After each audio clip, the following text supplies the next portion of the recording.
Finally grand premiere के बाद आज पहला एपिसोड था।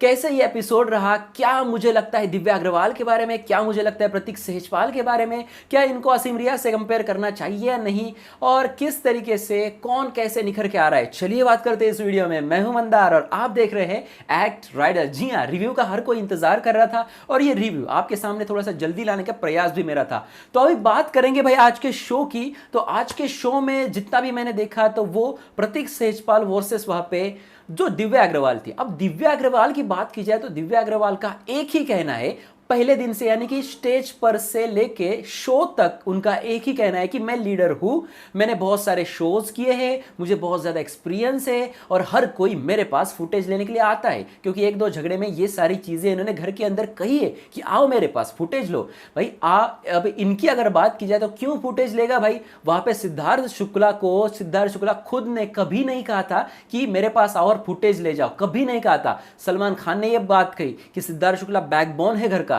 असीम रियाज ने अपनी एक नई पहचान घर के अंदर जाके बनाई और उसके बाद इनको फुटेज मिलने लगा। उसके बाद इनके पास बाकी के कंटेस्टेंट जाके फुटेज लेने लगे, लेकिन ये पहले ही दिन स्टेज से ही शुरुआत कर रही है कि मेरे पास आओ, मेरे पास लाओ, फुटेज लेके जाओ। इस तरीके की चीजें हो रही है। अब दूसरी बात, इनका बार बार प्रतीक सेजपाल के साथ झगड़ा हो रहा है। मेरी जो इस तरीके की चीजें घर के अंदर हो रही है, तो मैं जिस तरीके से जज कर रहा हूं तो शायद दिव्या अग्रवाल के फैंस थोड़े से नाराज हो जाएंगे, लेकिन दिव्या अग्रवाल जो है ये खुद वहां पे प्रतीक सेजपाल के पास जाकर ये सारी चीजें करते हुए दिख रही है। जी हाँ, प्रतीक सेजपाल जब किचन में थे, जब उनकी चीजें वहां पे चल रही थी तो इतने ज्यादा वहां पे भीड़ थी। सामने 4 जन, जो साइड उनके साइड में वहां पे 2-3 लोग थे, तो इन लोगों के बीच में वहां पे आके वो उनके पीछे खड़े होके कहती कि मुझे साइड दो। अब ये इस तरीके से थोड़ा सा एरोगेंटली कहा गया दिव्या अग्रवाल से, और यहाँ पे भड़क उठते हैं प्रतीक सेजपाल।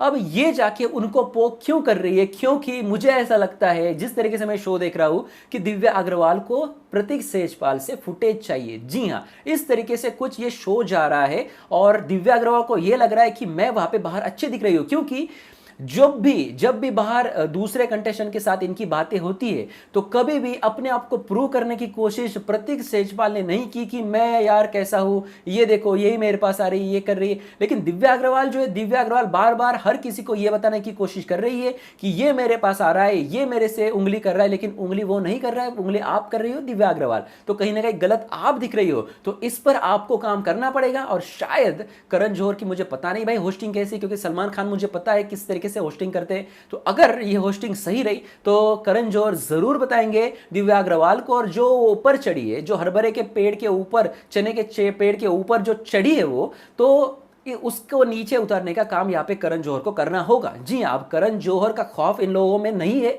जब सलमान खान होते थे तो भाई अलग चीजें होती थी, उनके सामने कोई बात भी नहीं कर सकता था, क्योंकि जब सलमान खान रहे थे तो भाई प्रतीक सेजपाल ने उस दिन पहले दिन जो जिस तरीके से फुटेज कमाने की कोशिश की तो वो भी नहीं करता। अब दूसरी चीज जो सोशल मीडिया से मेरे पास आ रही है, मैंने कभी भी नहीं किया कंपेयर। जब मैंने सोशल मीडिया पे कुछ मैसेजेस पढ़े या फिर कुछ कमेंट्स पढ़ी कि प्रतीक सेजपाल हमें असीम रियाज जैसा दिखता है, यार मतलब वो अलग पर्सनैलिटी है, ये अलग पर्सनैलिटी। अब पर्सनैलिटी की बात की जाए तो भाई दोनों भी डोले शोले वाले, बॉडी वाले, जिम एकदम स्टील बॉडी वाले लड़के हैं, तो आप इस तरीके से कंपेयर कर सकते हैं। लेकिन बाकी गेम के हिसाब से आप इनको कंपेयर नहीं कर सकते। प्रतीक सेजपाल है, असीम रियाज बन चुका है, तो इनको कंपेयर नहीं करना होगा। जैसे सिद्धार्थ शुक्ला हो या असीम रियाज हो, ये बड़े बड़े, शहनाज गिल हो, कोई ये दूसरा नहीं बन सकता। वो अकेले है, वो अलग है, और इसी वजह से उनका नाम है।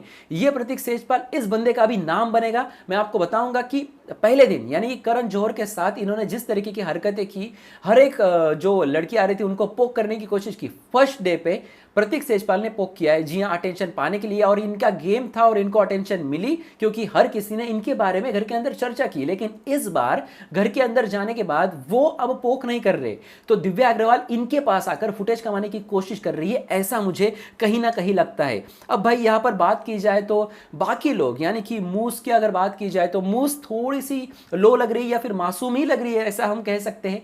तो इनको खुलकर बाहर आने की जरूरत है। निशांत को भी वहां पे खुलकर बाहर आने की जरूरत है और मिलिंद गाबा को भी और कुछ करने की जरूरत है। एक और चीज आज के एपिसोड में हुई, वो मतलब जो इनको एंटरटेन करने वाली चीज थी, इस पर भी गौर कीजिएगा, दिव्या अग्रवाल पर भी और बाकी कंटेस्टेंट पर भी। अब इनको क्या करना था, ऑडियंस को यानी हमें क्या करना था, एंटरटेन करना था। जी हाँ, एंटरटेन कैसे करते हैं भाई, गाना गाओ, सॉन्ग करो, एक्टिंग करो, कुछ ना कुछ तो करो, एटलीस्ट ट्राई तो करिए। जी हाँ, तो यहाँ पे भी इनको लीडर बनना था, यानी कि दिव्या अग्रवाल को। चलो अच्छी बात है, इनको होस्टिंग पसंद है तो वो गई वहां पर होस्ट कर रही थी, उन्होंने अच्छी होस्टिंग की, अच्छी तरीके से हर किसी को वहां पे बुलाया।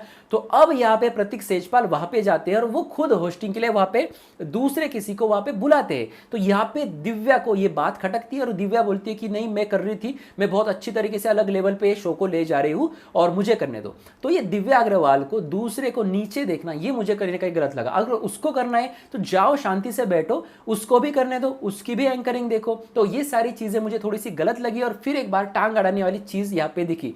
अब ये दोनों से हो रहा है, लेकिन ज्यादा वहां पे दिव्या अग्रवाल से हो रहा है। अब यहाँ पे एंटरटेनमेंट की चीज पर मैं आता हूं, हर किसी ना कहीं ना किसी चीज से एंटरटेन किया। अब मैं आपको बताऊंगा कि मूस को यहाँ पे इतनी अच्छी हिंदी नहीं आती, लेकिन फिर भी उसने बहुत अच्छी तरीके से गाकर चलो हमें हंसाया। उसने सूर ताल में नहीं गाया, जैसे कि उसकी जो लैंग्वेज ऑस्ट्रेलियन है, ऑस्ट्रेलिया में रह चुकी है, तो उसकी जो लैंग्वेज है थोड़ी सी इंग्लिश जैसी रहेगी, चल छैया छैया छैया छैया, इस तरीके से उन्होंने वो गाना गाया। अब ये क्या हमें एंटरटेनिंग लगा, क्योंकि हम हंस रहे थे, क्योंकि वो कुछ ना कुछ करने का प्रयास तो कर रही थी, जैसे मूस हो जाए या फिर नेहा वसीम ने अच्छा गाना गाया, मिलिंद गाबा ने रैप किया, इन्होंने वहां पे डिप्स निकाले, रिधिमा पंडित ने कुछ 2-3 शेर मारे। प्रतीक सेजपाल की बात की जाए तो 2 बार इसने एंटरटेन करने की बहुत अच्छी कोशिश की, और कोशिश नहीं, इसने एंटरटेन भी किया बहुत अच्छी तरीके से। हर कंटेस्टेंट के ऊपर कुछ ना कुछ वहां पे तैयार किया, लिखा, बोला। लेकिन इससे पहले जब वहां पे दिव्या अग्रवाल की, दिव्या अग्रवाल को कुछ भी नहीं आ रहा था माइक सामने होने के बाद, उसको कुछ भी समझ में नहीं आ रहा था कि मैं करूं तो आखिर क्या करूं। और इसी बीच वहां पे जो प्रतीक सेजपाल, इन्होंने कहा कि तुझे नहीं आ रहा है, तू साइड में बैठ, मैं जाता हूं स्टेज पे, मैं कुछ करूंगा। और रिधिमा को यही चाहिए था कि कोई वहां पे आके उसको टोके और वो शांति से जाके बैठे और फिर गुस्सा दिखाए और अंदर जाके बैठे, क्योंकि इनको कुछ आता ही नहीं है। जी हाँ, वो सिर्फ वहां पे बड़ी बड़ी बातें कर रही है। अब यहाँ पे आज के रिव्यू में तो मुझे फर्स्ट एपिसोड देख के मैं आपको स्पेशली आपको बताना चाहता हूँ, और मैं कभी झूठ नहीं बोलता, इनमें से एक भी लड़का या फिर कोई इनका मैंने कभी इनको देखा नहीं है। सिर्फ एक है प्रतीक सेजपाल, जिनका नाम मैंने बार बार पिछले सीजन में सुना था और जिसको घर में लाने की चर्चाएं शुरू थी। तो पवित्रा पुनिया की वजह से वो सारी चीजें वहां पे हो रही थी, लेकिन पर्सनल लाइफ में या फिर किसी भी शो में किसी भी कंटेस्टेंट को मैंने कभी नहीं देखा है। दिव्या अग्रवाल को मैंने देखा था निशांत, जो सीजन 11 के कंटेस्टेंट थे, उनके लिए वो घर के अंदर गई थी और वहां पे ब्रेकअप किया था, तो तब मैंने देखा था इनको। उसके बाद जो इनका MTV का एस ऑफ स्पेस है, ये सारी चीजें मैंने नहीं देखी। प्रियांक शर्मा के वक्त ये घर के अंदर गई थी, तब मैंने इसको देखा था। तो ये कोई भी कंटेस्टेंट मुझे पता नहीं है, मैं जज करता हूं पूरे दिन का जो मैं शो देखता हूं उस शो के हिसाब से। तो दिव्या अग्रवाल के फैंस अगर दुखी है तो भाई ये मेरा ओपिनियन है, मैं गलत भी हो सकता हूं। अगर दिव्या अग्रवाल अच्छी करती है तो मैं अच्छा कहूंगा, क्योंकि पॉपुलैरिटी की जो अगर बात की जाए तो पॉपुलैरिटी के हिसाब से नंबर 1 पे दिव्या अग्रवाल चल रही है, और उसको हेट करके मुझे कुछ नहीं मिलेगा। अगर मैं दिव्या अग्रवाल को बहुत अच्छा कहूंगा तो मुझे बहुत अच्छे लाइक्स मिलेंगे, प्यार मिलेगा, लेकिन नहीं, मुझे फेयर रिव्यू करना है। और जिस तरीके से मुझे आज के एपिसोड में दिखा, तो ये आज मैं बातें आपको कहना चाहता हूं। उसके बाद एक छोटा सा झगड़ा भी हुआ, वहां पर बहुत फूट के रोई अक्षरा सिंह, और मूस की वजह से वो थोड़ा सी दुखी थी। अब मूस के बारे में मुझे उसका कैरेक्टर अभी तक समझ में नहीं आ रहा है, क्योंकि उसकी हिंदी हो जाए या फिर उसका घर का चाल ढाल हो जाए तो ये थोड़ा सा समझ में नहीं आ रहा है। तो उसने, मुझे नहीं लगता उसको देख के कि उसने उसको हर्ट करने के लिए ये सारी चीजें उसको कही होगी, तो ये कहीं ना कहीं था। लेकिन सामने वाला किस तरीके से वो चीजों को लेता है, ये भी बात वहां पे, क्योंकि 2 बार मैंने ये भी देखा कि मूस ट्राई कर रही थी उसको वहां पे सॉरी कहने के लिए, और जो दूसरे जो मिलिंद गाबा वो भी उस पर गुस्सा थी, तो उनको भी ट्राई किया उनसे बातचीत करने के लिए, लेकिन दोनों भी उससे बातचीत करने के लिए वहां पे तैयार नहीं थे। तो ये सारी चीजें वहां पे घर के अंदर घटी, और भोजपुरी की स्टार यानी अक्षरा सिंह पहले दिन बहुत ज्यादा रो गई है। जी हाँ, अब इससे भी इनको फायदा हो ही सकता है, अक्षरा सिंह का गेम और भी ज्यादा निखर के आएगा सामने, और बहुत सारे दिन है, लेकिन इतने भी ज्यादा नहीं जैसे बिग बॉस में होते हैं। तो 6 हफ्तों का खेल है, पहले दिन का खेल खत्म हो चुका है, और यहाँ पर ये जो रण संग्राम है ये शुरू हो चुका है। आपका क्या है कहना, कमेंट सेक्शन आप ही का है, जाइए कमेंट सेक्शन में कमेंट कीजिए। अगले रिव्यू के साथ मैं मिलूंगा आपको एक्ट राइडर्स पे। तो क्या करना होगा आपको भाई, क्या करना होगा भाई, आपको सब्सक्राइब करना होगा। जाइए वहां पे रेड जो बटन है उसको प्रेस कीजिए, अपने चैनल को सब्सक्राइब करके रखें ताकि कोई भी अपडेट, जी हाँ कोई भी अपडेट, हर एक अपडेट मैं आपको दूंगा, तो कोई भी अपडेट आप मिस नहीं करोगे। तो सब्सक्राइब करें एक्ट राइडर्स को। और भी खबरों के लिए हमारे इंस्टाग्राम एक्ट राइडर्स 06, जी हाँ इसी चैनल को वहाँ पे comment section, sorry description section में उसकी लिंक है, उसकी लिंक को क्लिक करके आप फॉलो कर सकते हैं। जाइए वहाँ पे फॉलो कीजिए, यहाँ पे सब्सक्राइब करें और देखते रहिए आपका फेवरेट चैनल एक्ट राइडर्स। धन्यवाद।